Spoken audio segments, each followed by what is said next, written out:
Moi, je demande à tous et toutes musulmans et musulmanes de poser leurs diplômes dans leurs armoires, puis reprendre des cours et réviser tout ce que nous avons étudié dans la science islamique. Car nous nous retrouvons dans des erreurs scientifiquement, historiquement, archéologiquement, chronologiquement et géologiquement. Vous savez, chaque chose, si la base n'est pas bonne, cela veut dire que tout n'est pas bon. Même si devant les yeux, la chose était belle. Chez nous, les musulmans, nous avons deux sources. Le premier, c'est la parole d'Allah, qui est le Coran. Et le deuxième, c'est les paroles du prophète, sallallahu alayhi wa sallam, qui est la sunna du prophète. Nous n'avons jamais vu le prophète, sallallahu alayhi wa sallam. Ce sont ses compagnons qui nous ont rapporté ce discours. Ce sont eux qui nous ont rapporté ce que le prophète avait dit et ce qu'il avait fait. Donc, c'est obligatoire sur nous de connaître la vie réelle de ses compagnons avant même de rapporter leur discours. Parmi tous les compagnons du prophète, il y avait un compagnon qui avait plus mémorisé les hadiths du prophète sallallahu alayhi wa sallam, qui avait plus mémorisé la sunna du prophète Muhammad sallallahu alayhi wa sallam. Je pense que tous les musulmans le connaissent. Il se nomme Abu Huraira. En réalité, Abu Huraira, ce n'est pas son vrai prénom. Et personne ne connaît son vrai prénom, ni avant l'islam et ni après l'islam. Je sais que vous allez me dire qu'il s'est nommé Abdurrahman.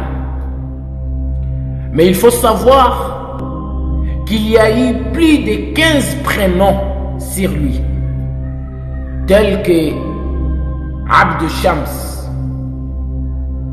tels que Abdul Uzza, tels que Abdullah, tels que Abdul Ghanam, tels que Abdul Rahman. Imam Nawawi a dit: فمجموع ما قيل في اسمه وحده نحو من 20 قولا. Tous les prénoms qu'on a dit sur Abu Huraira sont à peu près 20 prénoms. Cet homme a mémorisé plus de 5000 et quelques hadiths. Et comme on vous avait déjà dit que cet homme est l'homme qui a plus mémorisé les hadiths du prophète que les autres compagnons. Il a mémorisé les hadiths plus que Aïcha, l'épouse du prophète. Il a mémorisé plus que Abu Bakr, Siddiq. Il a mémorisé plus que Omar bin Khattab. Il a mémorisé plus que Othman bin Affan. Il a mémorisé plus que Ali ibn Abi Talib, le cousin du prophète.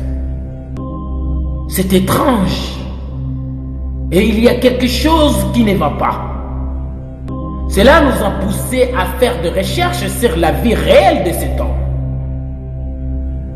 Nous avons trouvé que cet homme est converti à l'islam juste avant la mort du prophète sallallahu alayhi wa sallam. C'est étrange. Et c'est choquant. Il y a quelque chose qui ne va pas sûrement. Comment ça s'est fait qu'il mémorise 5000 hadiths en 2 ans et qu'il n'a pas fait 2 ans des études chez le prophète sallallahu alayhi wa sallam? Il est converti le jour de Haybar. 2 ans et demi après, le prophète est mort. En plus, Abu Huraira faisait partie des personnes qui dormaient à la mosquée car ils n'avaient pas d'endroit pour dormir et ni pour manger. Ils ne savaient ni écrire et ni lire. Comment ça s'est fait qu'ils mémorisent plus que les épouses du prophète et tous les compagnons du prophète? Trouvez-moi la réponse. Est-ce qu'on a le droit de juger par ces hadiths ou non? Trouvez-moi la réponse. Est-ce qu'on a le droit de couper la tête de quelqu'un par ces hadiths? Trouvez-moi la réponse. Est-ce qu'on a le droit de couper la main de quelqu'un par ces hadiths? Trouvez-moi la réponse, s'il vous plaît. Un homme qui va mémoriser des hadiths, même pas 9 mois ou quelques mois, et il est devenu le plus grand savant que tous les compagnons de la Sunna. Il est devenu le plus grand savant de la Sunna que même les compagnons plus proches du prophète, comme Abu Bakr. Or que ces compagnons sont convertis depuis à la Mecque et que Abu Huraira est converti juste avant la mort du prophète. Car il assistait la guerre de Uhud contre les musulmans. Il a même tué un compagnon. Il est converti à la fin de la vie du prophète, juste 2 ans et demi avant la mort. Et tous ces hadiths viennent